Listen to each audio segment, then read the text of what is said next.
Hola, muy buenas tardes. Mi nombre es Luis Romero y a nombre del Centro Multimedia del Centro Nacional de las Artes y Media Lab MX les damos la más cordial bienvenida a esta tercera edición de Codex Machina, Prácticas de Código Crítico en el Arte.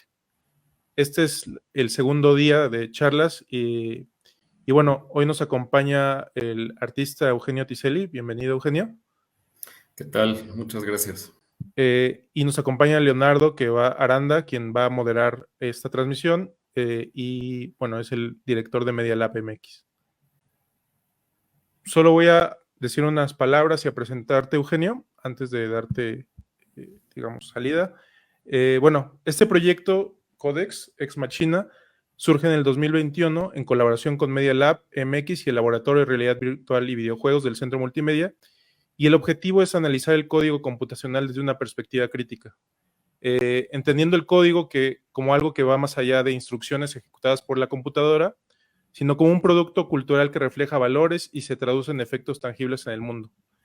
En estas últimas ediciones hemos reflexionado sobre la materialidad del código, cómo los algoritmos transforman la realidad y cómo desde el arte se han realizado análisis y críticas a estas problemáticas.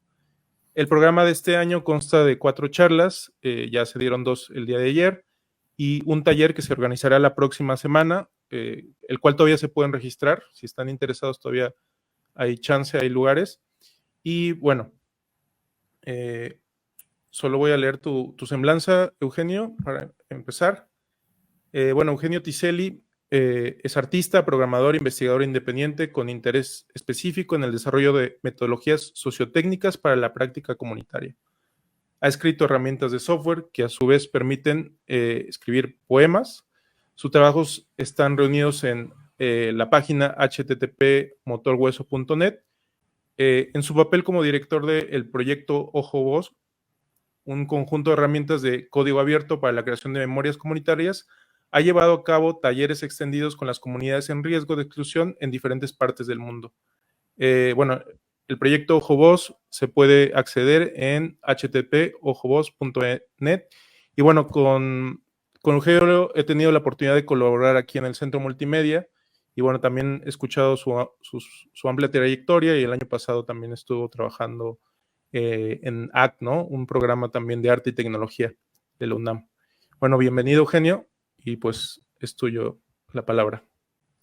Muchísimas gracias, Luis, por la presentación y muchísimas gracias a Leonardo por la invitación al Centro Multimedia, al Media Lab MX y bueno, pues sobre todo a todas, todos ustedes que están viendo esta transmisión, esta charla. Pues a mí me da mucho gusto poder proponerles algunas ideas, algunos pensamientos que se están desarrollando aquí en mi cabeza y que pues de nada sirve tenerlos encerrados en la cabeza, lo importante es poderlos compartir, poderlos poner en común y pues de eso se trata la charla del día de hoy, ¿no? Compartirles algunas ideas, algunos esbozos, retomando esto que bien decía Luis, del código como un producto cultural, ¿no? Más allá de una manifestación puramente técnica, pensar el código como un producto cultural pues nos lleva a ciertas complejidades que son pues por naturaleza transdisciplinarias. Nos tenemos que salir del ámbito de la computación para entender el código como un agente que está haciendo cosas en nuestra realidad social, política, ecológica, etcétera, etcétera, ¿no? Entonces, pues bueno, voy a dar una charla que tomará más o menos unos 40 minutos. Espero no alargarme demasiado. Voy a empezar con cuestiones un poquito abstractas. Entonces, les agradezco que al principio, pues, sigan un poquito este razonamiento, esta proposición, esta propuesta que quiero hacerles sobre el código como producto de una cultura específica, no solo como un producto cultural, sino de una cultura muy, muy específica.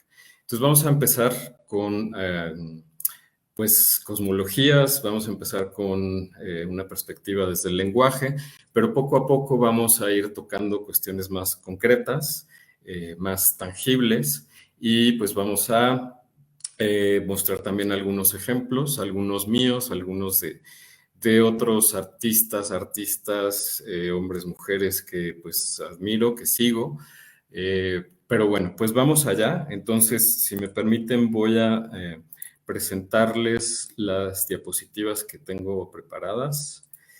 Y me parece que ahí ya las están viendo. Yo no puedo verles, pero bueno, pues cualquier cosa, espero que se comuniquen conmigo si es que hay alguna interrupción, alguna cuestión que hay que ver a la mitad de mi presentación. Bueno, como pueden ver, la presentación se titula Arte y reescritura tecnológica en la era de la inteligencia artificial, y quizá la primera pregunta sería si realmente estamos en la era de la inteligencia artificial. Parecería que sí, ¿no?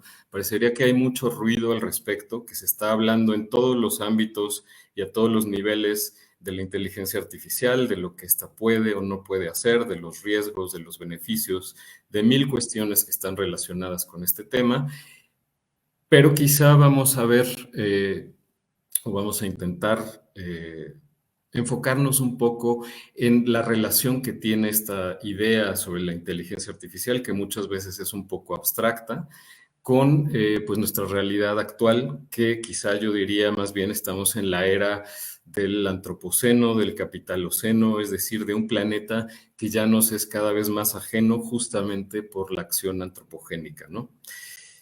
Bueno, entonces vamos a ir por ahí, vamos a ir por ese lado, vamos a hablar de código, vamos a hablar de arte, tecnología, desde la perspectiva del lenguaje.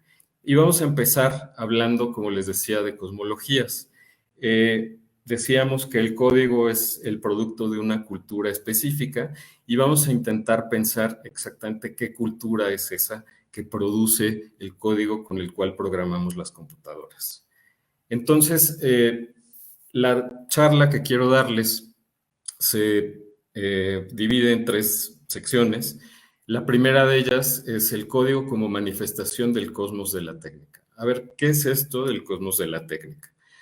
Normalmente cuando hablamos de cosmogonías, es decir, en los relatos de origen del universo, que pues tienen muchos pueblos, normalmente pensamos en otras culturas, pero no en la nuestra. No pensamos que también nuestra cultura occidental tecnológica también tiene relatos de origen y también tiene una cosmología, es decir, la cosmología, el conocimiento filosófico sobre las leyes que rigen el universo.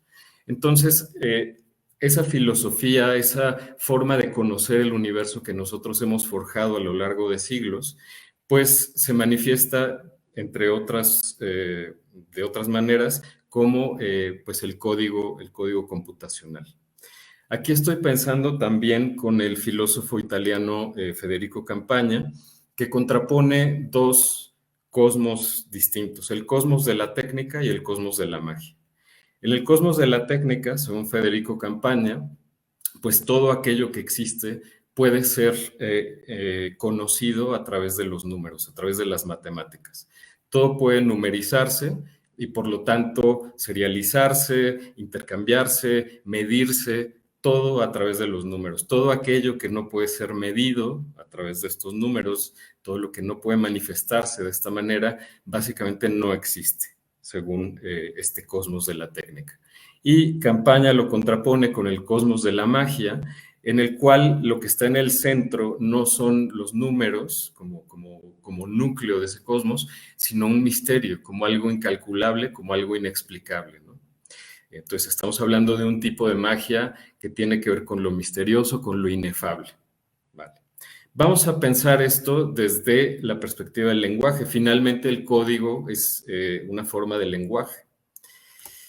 Si pensamos en el lenguaje humano, el lenguaje que utilizamos para expresarnos, podemos trazar este esquema que de alguna forma traza los límites del lenguaje, ¿no? Estamos, como les decía, hablando de cuestiones un poco abstractas, pero pensemos que el lenguaje pudiera trazarse como esta especie de elipse que tiene en sus 2 polos, pues dos puntos opuestos que reflejan 2 grados de acoplamiento entre un símbolo y su significado, ¿no?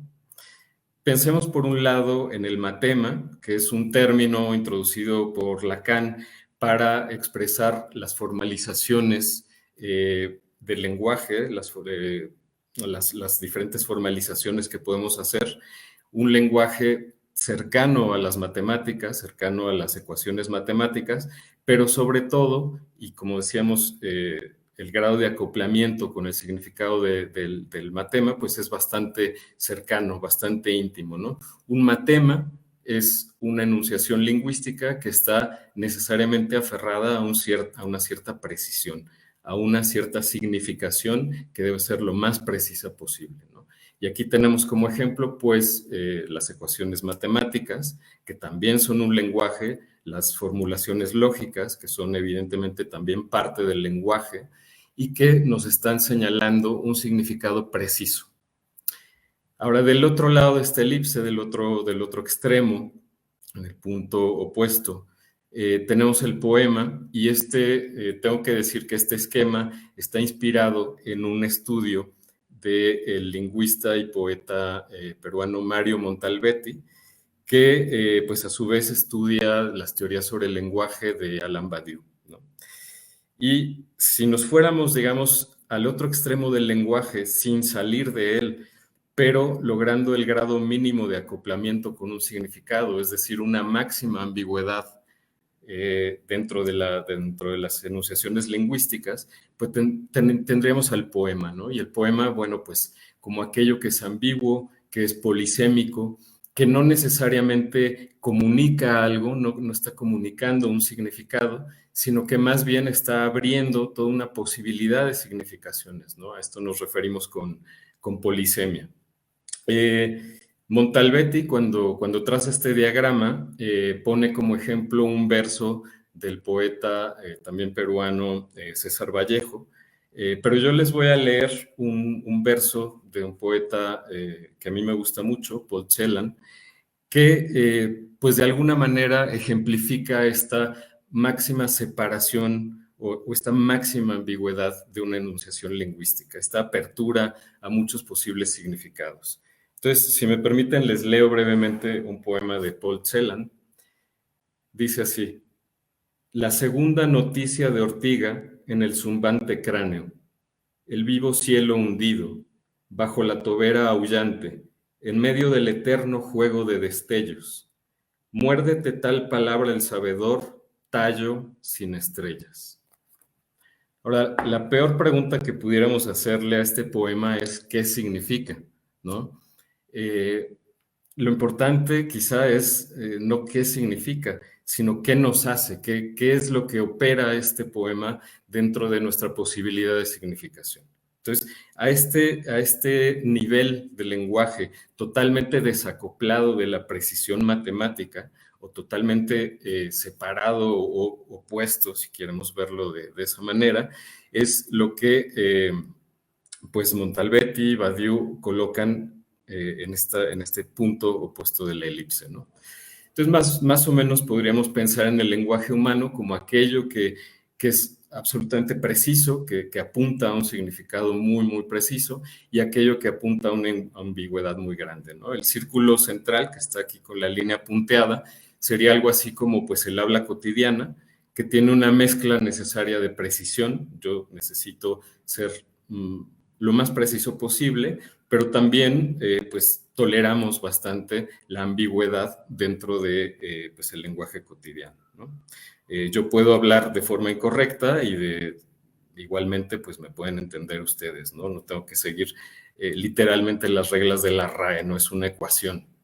Bueno, curiosamente el código, el lenguaje de programación no admite este tipo de ambigüedades del poema. No puedo interpretar una línea de código y como adjudicarle diferentes significaciones según la voluntad, según el momento, según el contexto. Una línea de código está mucho más cerca del matema, es decir, se debe de interpretar, más bien la computadora la interpreta de una manera muy, muy precisa. Y hasta el más mínimo error en esa línea de código, pues va a hacer que la computadora no pueda interpretarla. Ahora, ¿qué pasa? Y vamos a introducir aquí poco a poco el tema de la inteligencia artificial. ¿Qué pasa cuando tenemos pues algoritmos que generan texto, que utilizan el cálculo, es decir, el código computacional, para producir incluso poemas, ¿no? Esto, pues, para quienes conozcan obras de literatura electrónica, sabrán que, pues, la poesía combinatoria, que no nace, digamos, con la computación, ya desde mucho antes de la época de las computadoras había experimentos de poesía combinatoria, pero la combinatoria como una técnica matemática puede dar lugar al poema. Entonces, de alguna manera podríamos decir que es posible calcular lo incalculable, aquello que es inexpresable a través de los números, lo que dentro del cosmos de el esquema de Federico Campaña estaría cerca del cosmos de la magia. Pues bueno, es posible usar el cálculo para generar poemas. Pero ¿qué pasa cuando tenemos un grado de autonomía? Es decir, cuando tenemos algoritmos que de manera cuasi autónoma generan textos y estos textos se infiltran en nuestra vida cotidiana. Por ejemplo, pues las noticias, los artículos, los textos escritos por un algoritmo de inteligencia artificial como el conocido ChatGPT. ¿Qué sucede allí? No es que el lenguaje necesariamente colapse, el lenguaje humano, sino que se expande, y aquí lo que yo propongo es que se crea un tercer polo, al cual yo llamo tecnema. Un tecnema serían estas enunciaciones generadas por algoritmos generadores de texto que se introducen, digamos, en el flujo del lenguaje humano y que en cualquier forma se diferencian del matema y del poema porque no están guiados por una voluntad de significado. La voluntad humana siempre está guiada por pues la tarea de darle significado a aquello que escribimos, a aquello que leemos, ¿no? Todo aquello que está asociado al lenguaje, pues inevitablemente, casi como función vital, le asignamos un significado. Ahora, el tecnema esencialmente no tiene significado porque parte de un cálculo, pero parte de un cálculo que es puramente estadístico y no parte de un cálculo semiótico. Como ustedes saben, cálculo semiótico, bueno, es un poco raro que haya dicho esto, diríamos quizá más bien una voluntad semiótica. Como ustedes saben, los modelos de inteligencia artificial como ChatGPT lo que hacen es generar a través de modelos estadísticos, pues textos basados en una cantidad enorme de datos y en un algoritmo que va encontrando pues palabras que más o menos sean estadísticamente viables dada una enunciación, ¿no? Entonces, este tecnema, digamos, sería aquello que genera un algoritmo, pues generador de texto y que se introduce en el flujo humano. Ahora, el tecnema introduce un grado de incertidumbre en aquello que leemos. Y esto es pues bastante evidente cuando leemos un texto y no sabemos si ese texto fue escrito por una persona o por una máquina. Hay casos, cada día vemos en las noticias, por ejemplo, la famosa revista de deportes Sports Illustrated acaba de retractar una serie de artículos que publicaron y que fueron escritos por una inteligencia artificial, ¿no? Quizá algunos lectores lo notaron, quizá otros no, pero bueno, es un caso que acaba de surgir, lo pongo como ejemplo porque es la polémica del día, y ejemplifica un poco cómo este tecnema se introduce dentro del flujo humano del lenguaje, e introduce esa incertidumbre, introduce este efecto de ambigüedad en la totalidad del lenguaje, ¿no? Entonces, recordemos, la inteligencia artificial no trabaja con significados, solo con símbolos que al combinarse aparentan significado. Por eso nos engañan, ¿no? Y creamos inteligencia, pero no creamos vida. Esto siguiendo un poco las tesis de personas como Eduardo Kohn, un antropólogo, que argumenta, junto con Bergson y otros pensadores, que la semiosis, es decir, la tarea de hacer significado, es cualidad exclusiva de lo vivo. Solo lo vivo hace significado. Entonces, bueno, las máquinas evidentemente no están vivas, generan textos que aparentan significado, pero no trabajan con significados, trabajan solamente con símbolos. Ahora, esta cuestión del código como una representación del cosmos de la técnica, quisiera ejemplificarla con una pieza que creé hace un tiempo. Se llama Amazon.html y pues es una pieza que me gustaría mostrarles muy brevemente. Creo que tengo que dejar de compartir pantalla y volver a compartirles la pantalla donde está esta pieza. Me parece que está por aquí. Sí, bueno. Espero que la estén viendo. Esta pieza se llama Amazon y es una pieza que básicamente consiste en un trozo muy breve de código. Es muy difícil saber qué es lo que hace este código solamente leyéndolo, pero pues justamente la pieza se trata de ejecutar el código que vemos aquí, copiarlo, pegarlo en un editor de texto, nombrarlo como amazon.html y esa extensión HTML pues es la que indica que se trata de un archivo que contiene código HTML, pero también hay un poquito de CSS, hay un poco de JavaScript. Para quienes saben un poquito de programación, pues bueno, más o menos tendrán una pista de lo que estamos hablando. Les voy a mostrar qué es lo que sucede cuando ejecutamos este código y esto que vemos aquí, esta pantalla con una especie de tapiz verde, es la ejecución del código que acabamos de ver. Los asteriscos de alguna forma abstracta representan árboles. Esto es un trozo de floresta, por eso se llama Amazon. Y como pueden ver aquí, poco a poco van apareciendo números.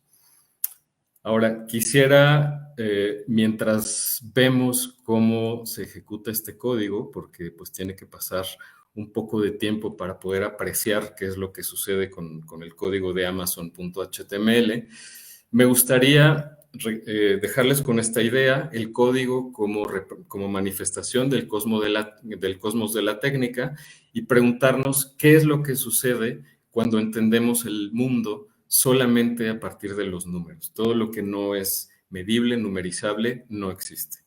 Mientras vemos la ejecución del código, me gustaría leerles un fragmento de un libro que se llama El espíritu de la floresta, escrito por David Kopenawa, un chamán Yanomami que ya ha escrito otros libros, La caída del cielo, este es del espíritu de la floresta. Y bueno, él de alguna forma está hablando de la cosmogonía, de la cosmología del pueblo Yanomami, del pueblo amazónico. Dice así: los Chapiripé son dueños de la naturaleza, del viento y de la lluvia.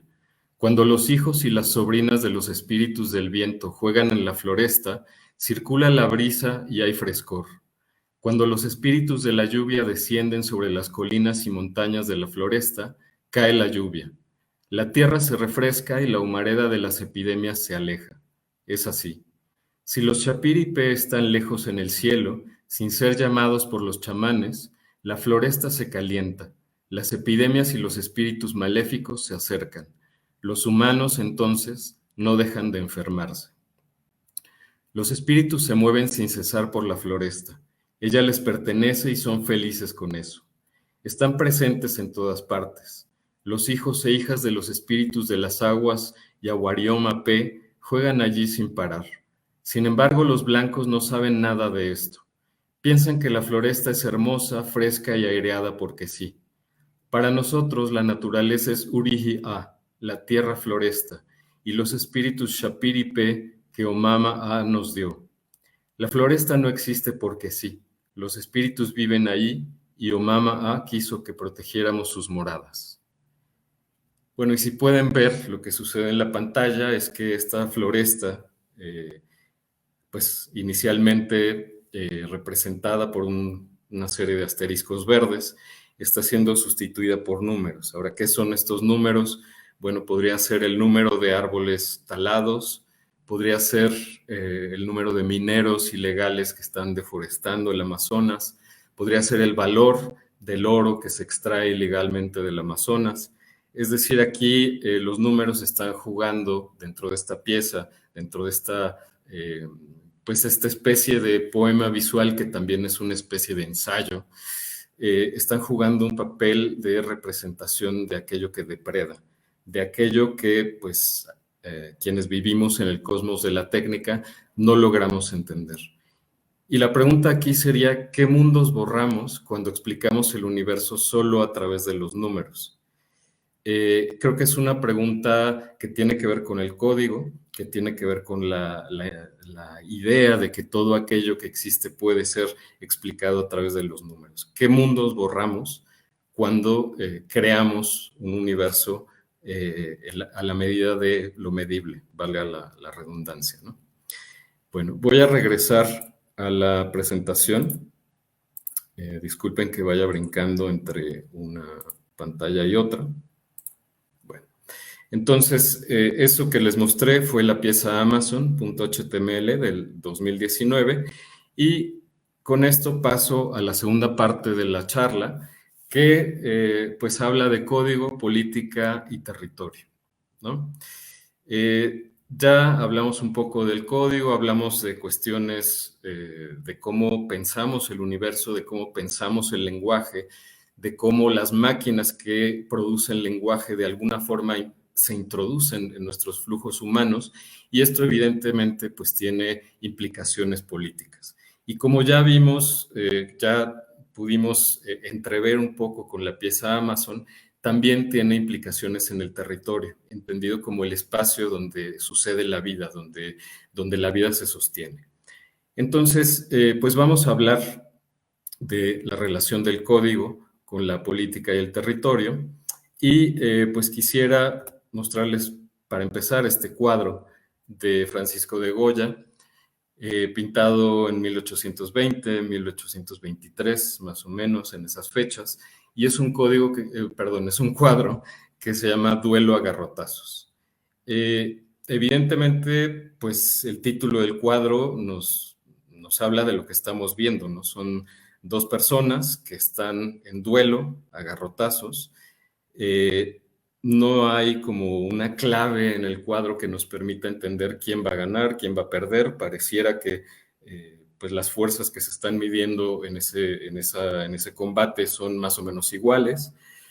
Pero a sugerencia del filósofo francés Michel Serres, en su libro El contrato natural, lo que este cuadro nos está mostrando es un tercer combatiente, que no es inmediatamente visible, que no lo percibimos como tal. Y ese tercer combatiente es pues la arena movediza en la que se están hundiendo estos dos combatientes, ¿no? El territorio. El territorio, siguiendo también a Bruno Latour, pues la política de lo terrestre necesita incluir, involucrar a los seres humanos y no humanos, a los seres vivos y no vivos, como agentes políticos, no solamente como objetos de derecho, hablando de cuestiones jurídicas, sino como sujetos de derecho, como sujetos políticos. Y aquí pues tenemos la certeza, al menos en este cuadro, de que ese tercer combatiente, es decir, las arenas movedizas, el territorio donde están parados los personajes, pues es probablemente quien va a ganar este combate. Ahora tenemos aquí pues una imagen de un data center de Google en el estado de Colorado, en Estados Unidos, y justamente muestro esta imagen un poco para hacer esta liga entre el territorio, como el territorio es algo que está vivo, que participa políticamente, que es un agente político en nuestra historia. Durante años lo hemos ignorado, digamos que pues tristemente y no en nuestro propio interés, sino que ha sido pues una ignorancia que nos ha hecho bastante daño. Pero ahora lo que estamos viendo es pues justamente un uso del territorio que hace posible aquello que utilizamos muchos y muchas de nosotras, que es pues la inteligencia artificial, los buscadores de Google, el Gmail, etcétera, etcétera, ¿no? Todo aquello está sostenido en un territorio y además pues tiene efectos ambientales, tiene efectos sobre el territorio que son reales, ¿no? Vamos a dar algunos datos, creo que es importante respaldar todo esto que estamos aquí mostrando con algunos datos, un poco para mostrar que aquello que aparece en nuestras pantallas, que parece inmaterial, que tiene esta apariencia, digamos, etérea de solo una luz que es reflejada en nuestras pantallas, en realidad pues está generando unos impactos ambientales muy, muy importantes, quizá lejos del sitio donde estamos, pero no por ello menos dañinos, y siempre pues hay alguien que está cerca de estos territorios y que está de alguna forma pues pagando por estos impactos ambientales, ¿no? Tenemos, por ejemplo, los impactos ambientales directos e indirectos, específicamente de la computación involucrada en la inteligencia artificial y sus aplicaciones. Por una parte, está la producción, digamos, de estos recursos computacionales, la extracción de materiales, el ensamblaje, la manufactura, el transporte de estos equipos, su distribución, su operación, y en la operación, pues la energía que se consume, el agua que se necesita para enfriar un data center como el que acabamos de ver, y la huella de CO2 de estas operaciones, ¿no? Y finalmente, pues el desecho de todos estos recursos computacionales. Y un poco siendo justos, los impactos ambientales indirectos pueden ser tanto positivos como negativos. Positivos, por ejemplo, pues está la posibilidad de que estos recursos computacionales nos ayuden a modelar el clima, justamente ahora, pues que necesitamos entender este clima que está cambiando en este planeta desconocido. Pero, pues evidentemente, hablando de estos impactos directos, tenemos impactos negativos, aunque sean indirectos, que son patrones de consumo y pues diferentes daños a algunos sectores, actividades humanas, ¿no? Este es un estudio de la Organización para la Cooperación y el Desarrollo Económico, que trata de alguna forma de entender el panorama general de los recursos computacionales, específicamente de aquellos que son utilizados para inteligencias artificiales que generan lenguaje, ¿no? O que generan otro tipo de modelos. Ahora, ya hablando específicamente de CO2, pues tenemos aquí que la huella de carbono del entrenamiento de un modelo como estos large language models, ¿no? Estos modelos lingüísticos grandes por el volumen de datos que manejan. El entrenamiento de un modelo de 213 millones de parámetros, consume, o más bien genera, unas emisiones de CO2 que son 60 veces más que una vida humana promedio, si es que podemos hablar de eso, pero bueno, son estudios hechos tomando ciertas medidas, ciertos parámetros globales, y son 20 veces más que una vida humana promedio de alguien que vive en Estados Unidos. O sea, esto es para darnos una idea de que aquello que estamos utilizando, por ejemplo, ya hablábamos del ChatGPT, pues esto está generando unas emisiones de CO2 que son bastante importantes, ¿no? Quien ha hablado, un artista que ha hablado de estos temas, de las emisiones muchas veces invisibles de los sistemas como Google, los data centers y pues más contemporáneamente de los sistemas de inteligencia artificial, es la artista Joanna Moll, que en 2014 hace esta pieza llamada CO2 Glue, o Google, o bueno, un poco jugando con Google y CO2. Les voy a mostrar brevemente la pieza. Permítanme un momento, por favor. A ver, vamos a ver si compartiendo la pantalla completa podemos acceder a la pieza. Creo que ahí se debería de ver. Es una pieza aparentemente sencilla, pero que intenta calcular cuánto CO2 se ha emitido o cuánto CO2 ha emitido Google desde que se abre la página, ¿no? Y evidentemente, pues es un contador que aumenta y sigue aumentando. Y hay otra pieza que se complementa a esta que les acabo de mostrar, que se llama The Forest, y que nos habla de el número de árboles que necesitarían ser plantados para absorber las emisiones de CO2 de Google. Se han hablado Se ha hablado bastante de los bonos de carbono, de cómo pues reforestar es una manera de compensar las emisiones de CO2 y pues muchas compañías emiten estos créditos de carbono pues para compensar sus emisiones y de alguna manera poder seguir emitiendo CO2 pensando que los árboles harán el trabajo de capturar o más bien de absorber el CO2 de la atmósfera. Sin embargo, esta pieza de Joanna Moll lo que nos muestra es que necesitaríamos una cantidad enorme de árboles y necesitarían ser plantados más o menos a este ritmo, al ritmo que aparecen en pantalla, para solamente compensar las emisiones de CO2, solamente de Google, ya no hablemos de otras industrias, de otras compañías, ¿no? Evidentemente, pues no es viable. Hay estudios que lo muestran, que pues incluso sembrando continuamente toda la superficie disponible de la Tierra con árboles, no llegaríamos a compensar las emisiones de CO2 de las empresas tal cual, ¿no? Entonces, bueno, un poco el tema de los bonos de carbono, pues ya podemos pensar que es otra de esas soluciones mágicas que se presentan al problema, ante el problema del cambio climático, pero que pues en realidad son totalmente inviables y que no tienen un sustento pues lógico, un sustento científico, un sustento material. Pero bueno, una cuestión que es importante es no centrarnos solamente en las emisiones de CO2 de las tecnologías, sino también mirar otras cuestiones como por ejemplo el agua.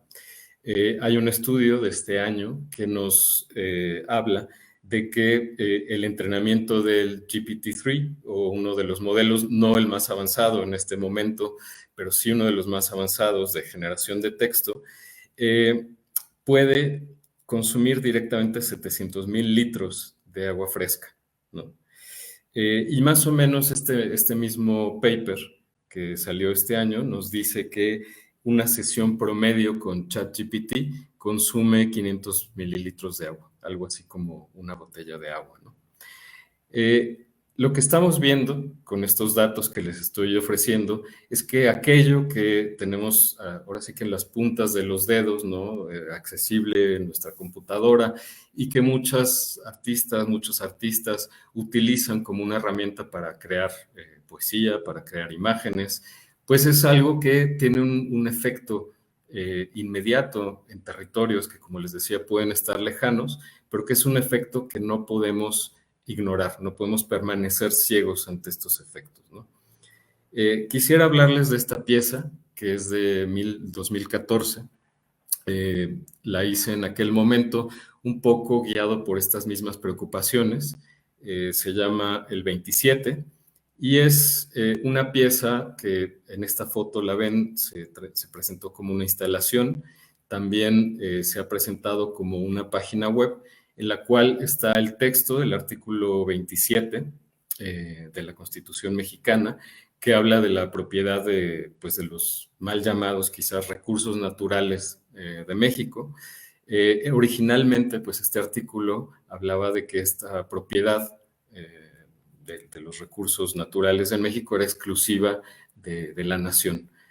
Con las reformas introducidas a raíz del Tratado de Libre Comercio, ahora el NAFTA, los nuevos tratados comerciales y los cambios en la Constitución, pues todos estos recursos pasan a ser vendibles, es decir, pues disponibles a la venta, es decir, a su privatización. Entonces, el 27, pues quería un poco reflexionar sobre este proceso y funcionaba de la siguiente manera. El algoritmo cada día iba a consultar un índice de la Bolsa de Nueva York, el índice compuesto, que es un poco un resumen de todos los índices bursátiles de la Bolsa de Nueva York, y si el índice era positivo, aleatoriamente se elegía una de las frases del artículo 27, evidentemente originalmente escrita en español, y se traducía utilizando un traductor automático en línea automáticamente al inglés. Entonces aquí, como pueden ver en esta página, las frases que están en rojo son las frases traducidas al inglés. Lo que queda en gris son pues frases que no alcanzaron a traducirse. La pieza dejó de funcionar hace unos años, pero bueno, pues este es digamos una especie de vista de cómo quedó la página después de este proceso de traducción automatizada que duró pues algunos meses, ¿no? Aquí estamos hablando pues del territorio, del código, de cómo el código tiene efectos reales en el territorio y cómo el código también afecta a otros códigos, ¿no? Al final las leyes también son códigos y cómo estas leyes, que son lenguaje también, pues de alguna manera delimitan, definen, permiten pues que sucedan todo este tipo de cuestiones que son pues podríamos decirlo, efectos de esta codificación, de esta numerización de todo aquello que existe. Quizá aquí la pregunta en el 27 sería, ¿qué formas de vida se sacrifican para que podamos usar nuestras herramientas digitales, ¿no? Cuando usamos herramientas como la inteligencia artificial, ¿qué formas de vida estamos sacrificando? ¿Qué territorios están pagando las consecuencias? ¿Qué mundos, qué territorios hay que destruir para hacer posible la inteligencia artificial? No se trata de repartir culpas, no se trata de sentirnos culpables, se trata más bien de ser conscientes, de no quitar la vista de aquello que sucede, de aquello que se necesita sacrificar solamente para que podamos utilizar estas herramientas pues de las cuales estamos hablando aquí. Bueno, vamos a entrar a la tercera y última parte de esta charla, un poco ya para dar paso a una discusión, a algunas preguntas, si las tienen, algunos comentarios. Y vamos a hablar aquí de cómo reescribir el código y reescribir el territorio. La idea de reescritura, que está incluida en el título de esta charla, reescritura tecnológica, reescritura en general, nos habla de ciertas cuestiones. Aquellas tecnologías que utilizamos, el código, todos los dispositivos, no son neutros, no es que sean neutrales y que solamente dependa si los usamos bien o los usamos mal, pues eso es lo que define un uso correcto o incorrecto. No es que estén libres de valores las tecnologías que estamos utilizando. Están inscritas con valores, están inscritas ya con esta idea de un cosmos que puede ser numerizado, por eso empezaba yo necesariamente desde un nivel bastante abstracto, para entender que aquello que está inscrito en nuestras tecnologías ya representa una forma de entender el mundo, una forma de relacionarse con el mundo, y pues ahí esto abre evidentemente un horizonte de acción política. Si nosotros entendemos ese código, esos valores que están inscritos en las tecnologías como algo que puede reescribirse, pues entonces estamos ya de lleno en una controversia política por cómo queremos, qué mundos queremos hacer, qué mundos queremos que las tecnologías acompañen, qué mundos queremos dar lugar, ¿no?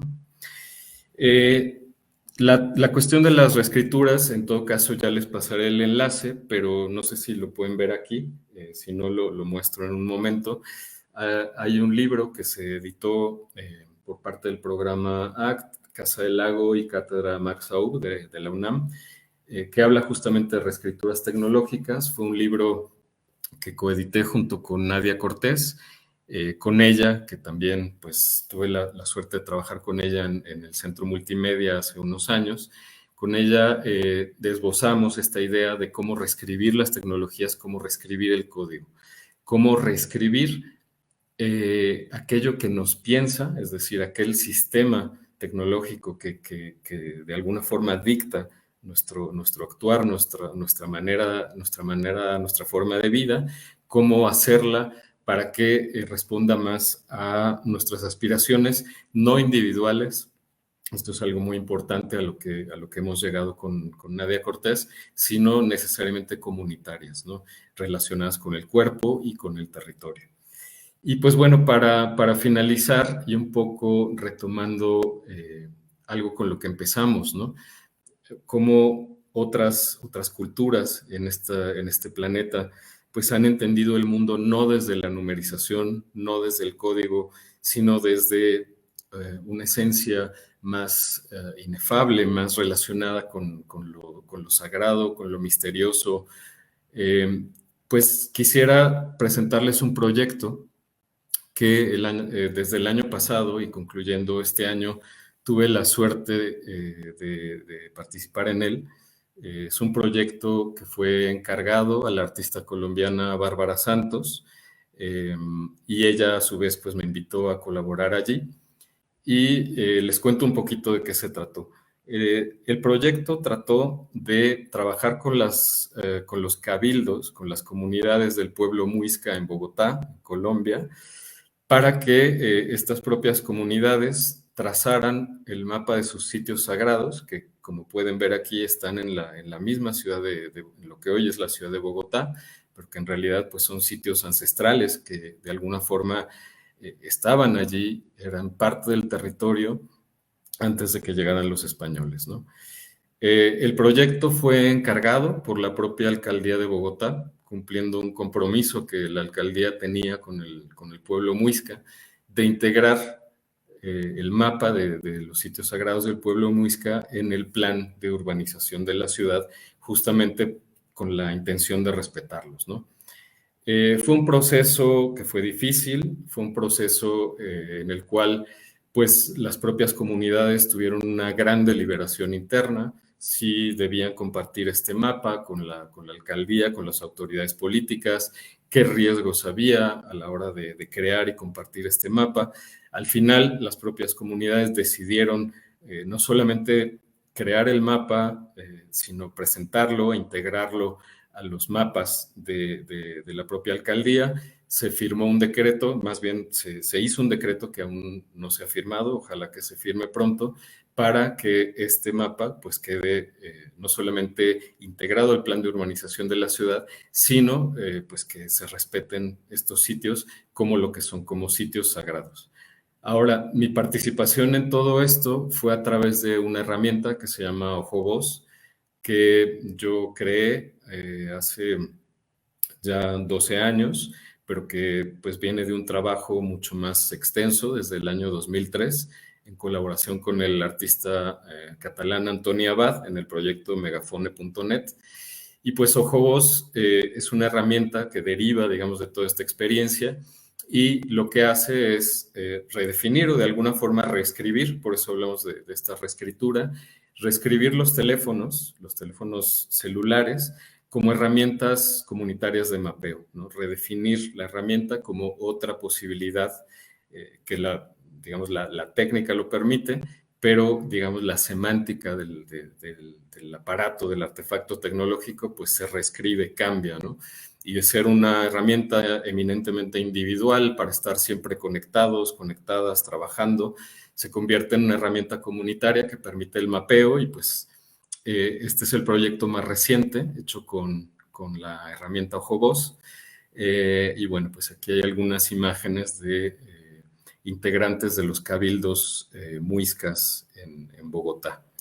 Y pues quisiera finalizar, ya que hace un momento leí algunas palabras del chamán Yanomami David Copenagua, quisiera también leer las palabras de Iván Niviallo, del Cabildo Indígena Muisca de Suba, en Bogotá, que habla sobre el territorio.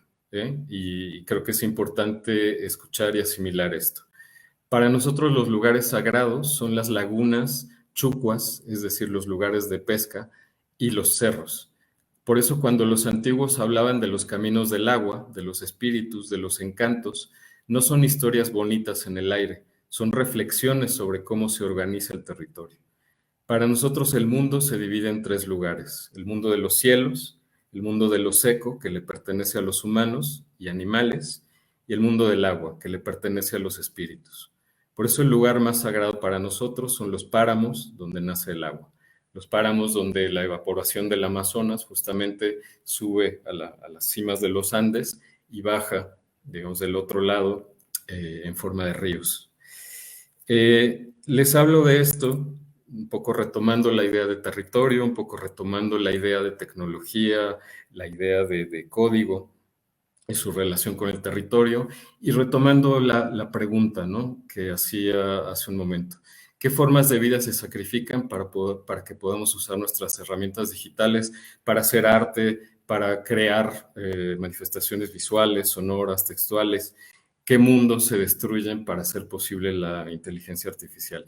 Desde mi punto de vista, o sea, tenemos que tener presente que existen otros mundos dentro de este mundo que no están basados en la numerización de todo, que no están basados en el código, que pueden utilizar estas herramientas y que de hecho las utilizan, como lo mostré en el último ejemplo, pero que no están, digamos, ligados estos mundos, estas visiones del cosmos, a una idea de una flecha lineal hacia el futuro, la flecha del progreso, que implica cada vez más avances tecnológicos y mide, digamos, el éxito de la humanidad en sus manifestaciones tecnológicas, ¿no?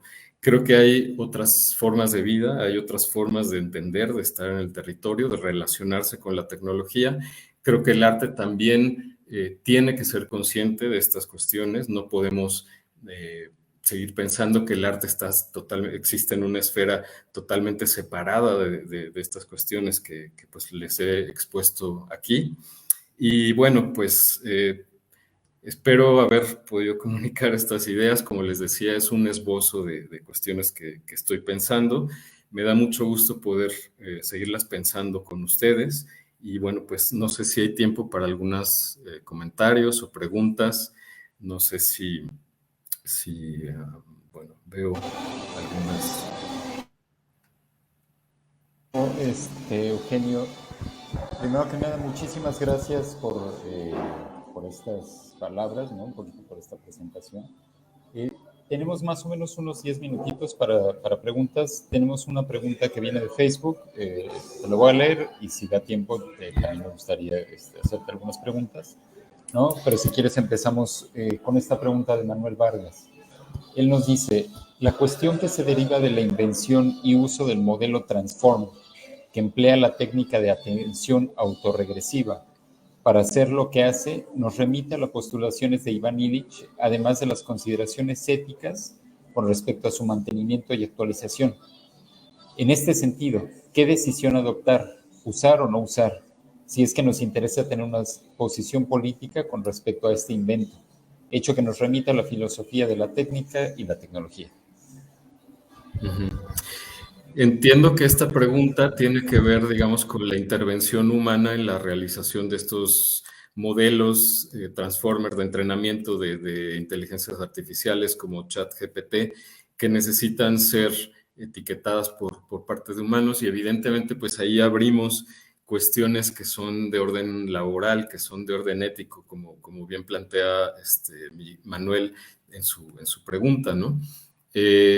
Sabemos que ha habido trabajadores en Kenia que eran personas que etiquetaban fragmentos digamos, de datos utilizados para entrenar estas inteligencias artificiales, estos modelos, y que pues eran sujetos a una explotación tal que decidieron formar sindicatos, ¿no? Sindicalizarse y defender un poco sus derechos ante estas prácticas explotadoras de ciertas empresas. La pregunta que plantea Manuel Vargas, usar o no usar, ¿qué decisión adoptar? No podemos prescribir una decisión, no, digo, es un tema realmente complejo, ¿no? Y no se trata de invocar a la complejidad para evadir la respuesta. Se trata más bien de pensar, por ejemplo, en estas cuestiones de explotación, ¿quién explota? ¿No? ¿Quién es la empresa en particular que está llevando a cabo esta explotación? Y en todo caso, lo que se puede hacer, si es que estamos sensibles a este tema, pues es realizar un boicot o dejar de utilizar los servicios de esta empresa en particular.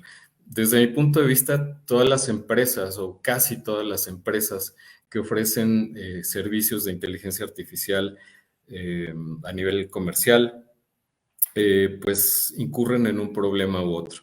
Pueden ser cuestiones de utilización no consensuada de datos, que fue algo que no tocamos aquí. Pueden ser cuestiones laborales, no solamente las que apunta Manuel en su pregunta, pues, la utilización de la mano de obra humana para el etiquetado de grandes volúmenes de datos muchas veces pues con sueldos bastante miserables, sino también pues la cuestión del desplazamiento laboral, es decir, de la sustitución de ciertos trabajadores por inteligencias artificiales, y está sucediendo ya pues en el caso de ilustradoras, ilustradores. Cada día vemos cómo pues diferentes instituciones, empresas, agencias utilizan modelos como DALL-E, como Midjourney para realizar ilustraciones, evidentemente pues dejando sin empleo potencialmente a alguna ilustradora o ilustrador. Son cuestiones éticas, evidentemente, que pueden guiar nuestras decisiones sobre si usar o no usar una inteligencia artificial. Yo no voy a decir si sí o si no, de esto depende de cada quien, yo creo que pero es una reflexión que hay que tener, y están también pues las cuestiones ambientales, ¿no? Totalmente de acuerdo, Eugenio. Hay una segunda pregunta también de Manuel Vargas, que creo que tiene que ver sobre todo con esta última sección, ¿no?, de tu presentación. Y él nos pregunta, ¿cómo se materializa? ¿Cómo se hace praxis? ¿Cómo aterriza la idea? ¿Con qué verbo se hace práctica la reescritura del código? Es una muy buena pregunta, y quizá una cuestión importante sería decir que no se trata a ver, voy a intentar decirlo de una manera que sea coherente con todo lo que acabo de decir, ¿no? Como les digo, son ideas que estamos esbozando. No se trata de decir que el algoritmo en sí incurre en problemas éticos per se, es decir, que el código, las instrucciones de las cuales está compuesto un algoritmo, incurren en problemas éticos. Quizá aquí tiene que ver un poco con el uso, con el proceso de cómo se generan estos modelos y después de cómo se mantienen, cómo se utilizan, etcétera, etcétera. Entonces, ¿cómo se podrían reescribir estas tecnologías? A mí se me ocurre que de entrada, de una forma comunitaria, es decir, de una manera que no tenga que pasar necesariamente por una empresa que necesariamente tiene que capitalizarse, que tiene que, por ejemplo, pues salir a la bolsa y mantener felices a sus accionistas, sino más bien un algoritmo de inteligencia artificial que sea mantenido por una comunidad cuyos fines no sean el lucro, sino el beneficio de esa propia comunidad. Un ejemplo que se me ocurre podría ser la creación, digamos, de modelos de inteligencia artificial que tengan, por ejemplo, como datos, como corpus textuales, leyes en torno a una cuestión en particular, y que puedan servir, por ejemplo, a esa comunidad para consultar esas leyes, para hacer consultas con lenguaje natural. Por ejemplo, hay una compañía que está depredando el agua en mi territorio, ¿a qué leyes puedo recurrir para que esa compañía pues tenga algunas sanciones, termine con sus prácticas? Y me imagino pues una inteligencia artificial comunitaria que, alimentada con todas esas leyes, con todos esos códigos, pudiera dar respuestas que necesariamente tendrían que ser contrastadas por abogados, porque como sabemos, pues las inteligencias artificiales no buscan la verdad, no tienen idea de lo que es la verdad, simplemente generan outputs estadísticos, pero podría ser como un ejemplo de cómo pues una comunidad mantiene un modelo de inteligencia artificial que a su vez sirve a esa comunidad, ¿no? Entonces, no solamente apropiarse de la tecnología, sino reescribirla, es decir, reescribir no solamente su utilidad, sus usos, sino quizá la manera en la cual se mantiene, en la cual se genera, etcétera, etcétera, ¿no? Quizá son ejemplos un poco vagos. Yo creo que todo está por hacerse. Evidentemente, artistas pues tienen un papel importantísimo que jugar en todo esto, en estos procesos de reescritura, pero quizá sería subrayar la importancia de esta reescritura, ¿no? Ante tecnologías cada vez menos sostenibles, más dañinas en muchos sentidos, pues la reescritura de estas tecnologías se hace cada vez más necesaria, ¿no? Y pues pienso que desde las artes, desde las estrategias artísticas, pues estas formas de reescritura pueden ponerse en acción de mil maneras distintas, ¿no? Muchas gracias, Eugenio. Estamos casi sobre tiempo, pero no quisiera dejar de hacerte una pregunta, ¿no? Para aprovechar que te tenemos aquí. Y quisiera un poquito regresar al principio de la charla donde nos decías, no se trata tanto de una era tal vez de la inteligencia artificial, sino más bien del antropoceno, del capitaloceno, ¿no? Y yo un poquito a manera de provocación no te diría como, si no estamos hablando un poquito de los tres, ¿no? O sea, como de, no existe antropoceno sin capitaloceno, ¿no? E igualmente, un síntoma de estos dos, o parte, digamos, como de este sistema, ¿no? Tiene que ver también con la inteligencia artificial. Y esto lo pienso ahora relacionándolo un poquito hacia el final, quiero hacer como un arco hacia el final de la charla, ¿no? Pensando un poco en cómo podríamos, o sea, en esta idea de diferentes cosmotécnicas, ¿no? Por ponerle el término de cosmología y utilizar el término de este filósofo chino Yu Hui, ¿no?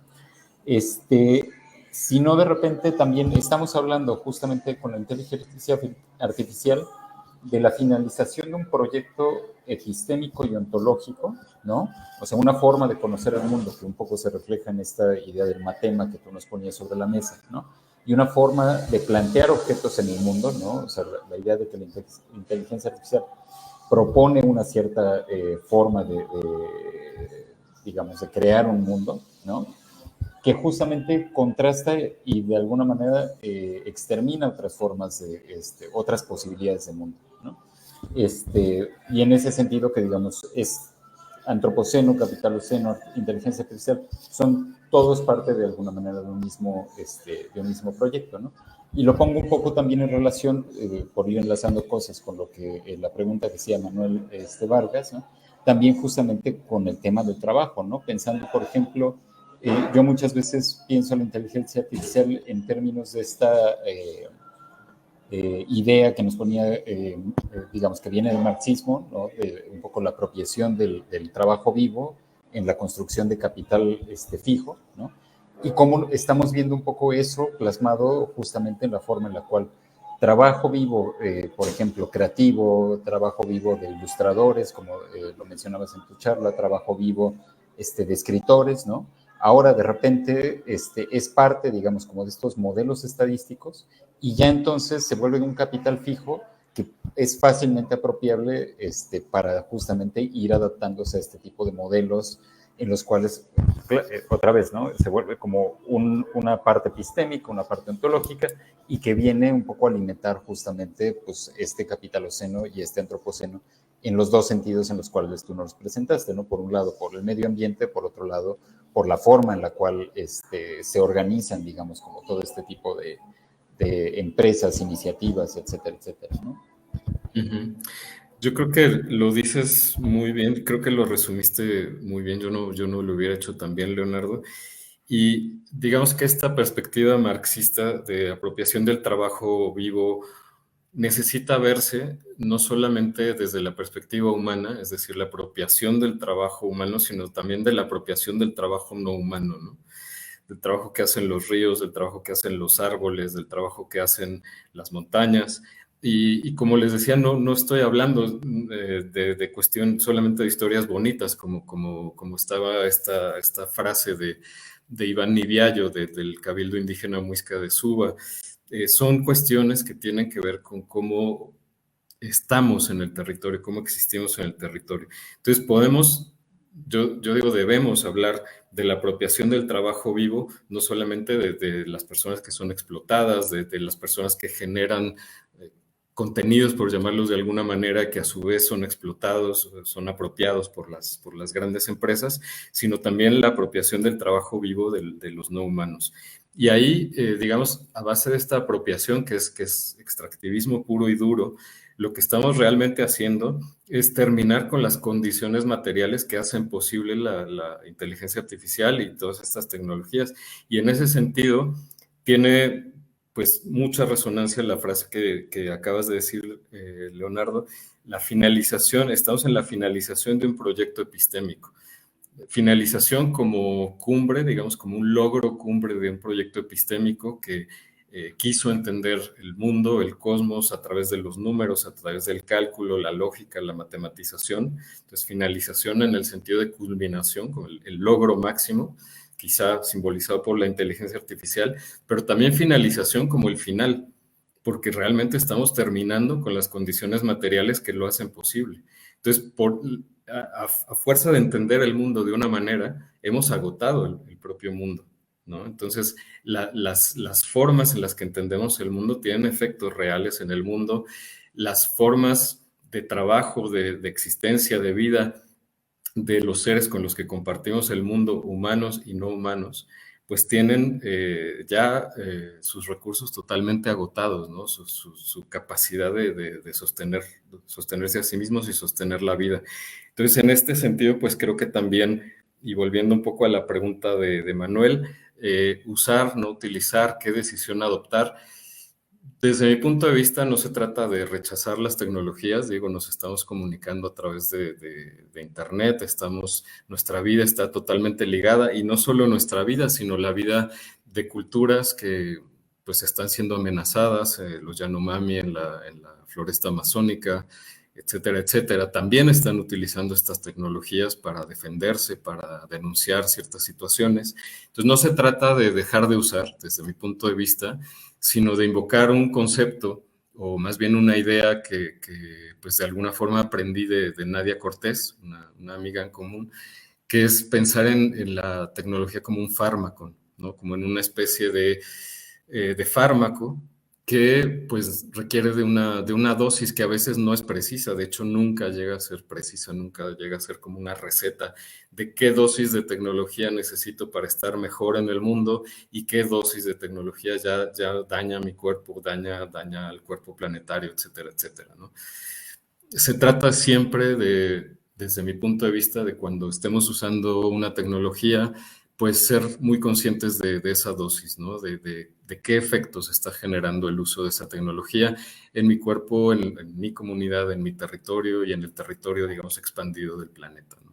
Un poco por ahí sería mi comentario. Muchísimas gracias, Eugenio. Es una lástima, estamos fuera de tiempo, pero muchísimas gracias por esta presentación, muchas gracias por tus respuestas, ¿no? De verdad que enriquecen mucho las conversaciones de este proyecto y bueno, como las conversaciones particulares que espero que sigamos teniendo en esta y otras instancias, ¿no?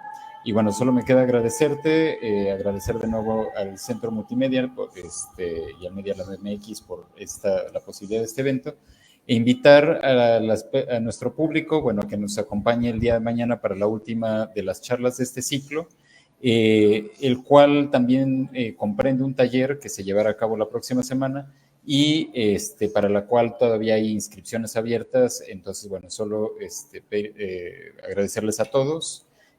Una vez más, agradezco a Eugenio y pues muchas gracias.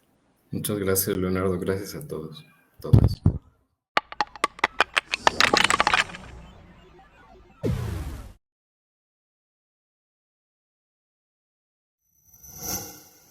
Gobierno de México.